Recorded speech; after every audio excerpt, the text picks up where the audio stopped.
Hello friends, welcome to mini tech channel. आज हम पढ़ेंगे रिपेयर एंड मेंटेनेंस सब्जेक्ट।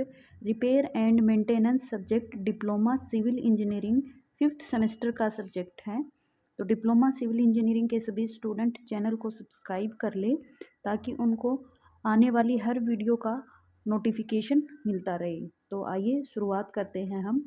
तो सबसे पहले है रिपेयर एंड मेंटेनेंस में डिफरेंस क्या है। What is difference between repair and maintenance. Repairing का मतलब ये है कि जब भी हमारा स्ट्रक्चर डैमेज हो जाए, उसकी वर्किंग कंडीशन अच्छी ना हो, ठीक है, तो हम क्या करेंगे, हम रिपेयरिंग करते हैं ताकि उसकी स्ट्रेंथ वापस आ जाए। उसके बाद वहीं पर मेंटेनेंस का मतलब होता है कि हम रूटीन में ऐसी एक्टिविटीज़ करती रहें जिससे हमारे स्ट्रक्चर की लाइफ बढ़ जाए और हमें कभी भी रिपेयरिंग करने की ज़रूरत ना पड़े। फॉर एग्जांपल, जैसे कि हम रूटीन में चेक करते रहें, वाटर सप्लाई की लाइन चेक करते रहें कि वहाँ पर कोई लीकेज है या नहीं है। हम रूटीन में चेक करते रहें कि कोई फाइन क्रैक्स हैं या नहीं। अगर कहीं पर भी हमें फाइन क्रैक्स दिखते हैं तो हम उनको फिल आउट कर दें, ठीक है। तो कहीं पर भी हमें फाइन क्रैक्स दिखते हैं तो हम उनको मेंटेन कर दें। दीवारों पर इंटरनली और एक्सटर्नली प्लास्टर कर दें, दीवारों पर पेंट कर दें। तो ऐसे अगर हम रूटीन में एक्टिविटीज़ करते रहेंगे ताकि हमारा स्ट्रक्चर कभी डैमेज ही ना हो, तो उसको हम कहते हैं maintenance. Maintenance means to keep the structure in good condition so as to enable it carry out all those functions smoothly for which it has been constructed। तो रिपेयरिंग का मतलब ये हुआ कि अगर कोई स्ट्रक्चर डैमेज हो जाता है तो हम उसको क्या करेंगे, रिपेयर करेंगे ताकि उसकी कंडीशन अच्छी हो जाए। मेंटेनेंस का मतलब ये होता है कि हम रूटीन में ऐसी एक्टिविटीज़ करते रहें कि हमें कभी रिपेयरिंग की ज़रूरत ही ना पड़े। तो ये हो गया दोनों में डिफरेंस। नेक्स्ट टॉपिक है हमारा objectives of maintenance, necessity of maintenance और एम्स ऑफ मेंटेनेंस। तो क्वेश्चन 3 तरह से पूछा जा सकता है, आपने आंसर एक ही लिखना है, सेम ही आंसर आएगा। तो सबसे पहले है ऑब्जेक्टिव्स ऑफ मेंटेनेंस, क्या उद्देश्य हैं, क्यों ज़रूरी है और क्या एम्स हैं। तो आइए वन बाय वन हम डिस्कस करते हैं। सबसे पहले ये है कि अगर हम मेंटेनेंस करेंगे तो हमारे स्ट्रक्चर की अपीयरेंस अच्छी रहेगी और उसकी वर्किंग कंडीशन भी अच्छी रहेगी। दूसरा मेंटेनेंस का ऑब्जेक्टिव ये है, अगर हमारा स्ट्रक्चर डैमेज हो जाता है वेदरिंग एजेंसीज के कारण, तो उस डैमेज को हम प्रिवेंट कर सकते हैं अगर हम उस स्ट्रक्चर का प्रॉपर मेंटेनेंस रखें तो। नेक्स्ट पॉइंट है, अगर स्ट्रक्चर में पुअर मटेरियल का यूज हुआ हो और पुअर वर्कमैनशिप यूज हुई हो तो क्या होगा, स्ट्रक्चर में टाइम के साथ डिफेक्ट्स आएंगे, ठीक है। तो उनको हम रेक्टिफाई कैसे कर सकते हैं, स्ट्रक्चर को प्रॉपर मेंटेनेंस करके। अगला पॉइंट है, अगर किसी कारण से स्ट्रक्चर की ओरिजिनल स्ट्रेंथ है वो कम हो जाती है तो उस स्ट्रेंथ को हम रिस्टोर कर सकते हैं स्ट्रक्चर का प्रॉपर मेंटेनेंस करके। नेक्स्ट पॉइंट है, to improve the facilities depending upon the development that is taking place in the concern field. इसका मतलब ये हुआ, अगर किसी स्ट्रक्चर में हमें डेवलपमेंट करना है रिलेटेड टू कंसर्न फील्ड, इसका मतलब ये हुआ, अगर हमने कोई स्ट्रक्चर 3 स्टोरी कंस्ट्रक्ट कर रखा था, हमें उसके ऊपर और स्टोरीज कंस्ट्रक्ट करनी है, या फिर डेवलपमेंट के अकॉर्डिंग अगर हमने कोई स्ट्रक्चर बना रखा था उसमें हमने कोई टावर बनाना है, तो हम क्या करेंगे, उस स्ट्रक्चर को पहले मेंटेनेंस करेंगे ताकि वो अपकमिंग लोड को कैरी कर पाए। अगला पॉइंट है, to sustain the utility value. Utility value का मतलब ये हुआ, हमने कोई भी स्ट्रक्चर जिस पर्पज के लिए कंस्ट्रक्ट किया है उसकी जो यूटिलिटी वैल्यू है वो उसकी सस्टेन रहे। सस्टेन का मतलब होता है बनाए रखना या फिर कायम रहना, ठीक है। अगर कोई स्ट्रक्चर हमने एजुकेशनल पर्पज के लिए बनाया है, कोई फिर पब्लिक बिल्डिंग बनाई है, कमर्शियल बिल्डिंग बनाई है, तो उसकी यूटिलिटी वैल्यू है वो सस्टेन रहनी चाहिए। अगला पॉइंट है, to enhance serviceability of the structure. Structure की सर्विसिबिलिटी को बढ़ाने के लिए।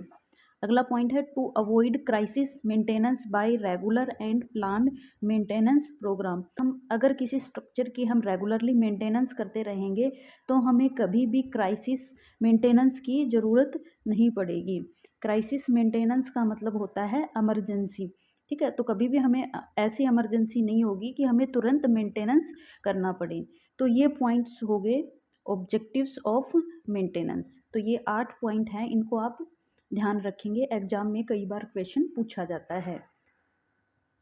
अगला टॉपिक है हमारा कौन कौन से फैक्टर्स हैं जो रिपेयर एंड मेंटेनेंस को इन्फ्लुएंस करते हैं। तो आइए वन बाय वन डिस्कस करते हैं।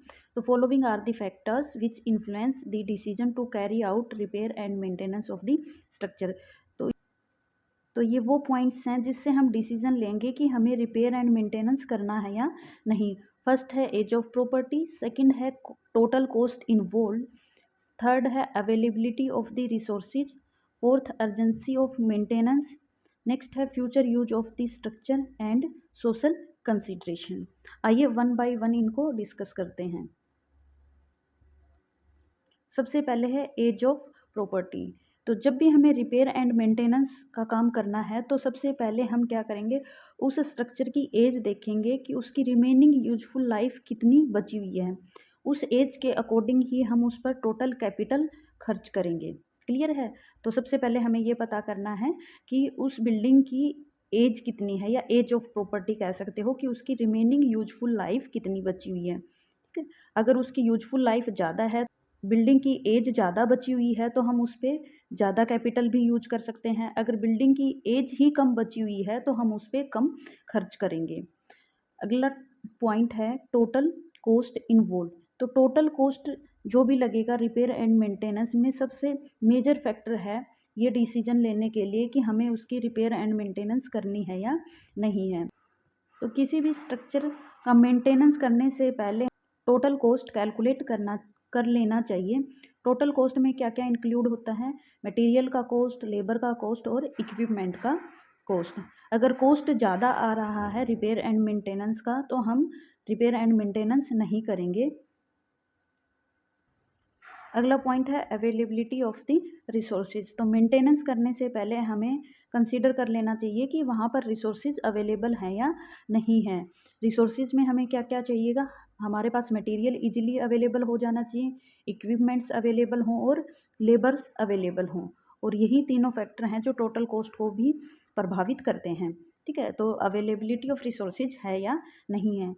अगला पॉइंट है urgency of maintenance. Urgency of maintenance का मतलब ये है कि किसी स्ट्रक्चर का मेंटेनेंस करना कितना ज़रूरी है। अगर अर्जेंट मेंटेनेंस है तो उस केस में जो कॉस्ट होगा वो सेकंड पॉइंट बन जाएगा, या कॉस्ट होगा वो सेकेंडरी इंपॉर्टेंस बन जाएगा। तो दैट इज़ दी अर्जेंसी। जहाँ भी अर्जेंट मेंटेनेंस हो तो वहाँ पर हम कॉस्ट नहीं देखते, फिर हम उसकी मेंटेनेंस करते हैं। अगला है future use of the structure. Future use of the structure का मतलब ये हुआ कि जब भी हम मेंटेनेंस का काम करें तो हमें पहले ये कंसीडर कर लेना चाहिए कि उस स्ट्रक्चर का फ्यूचर यूज क्या है।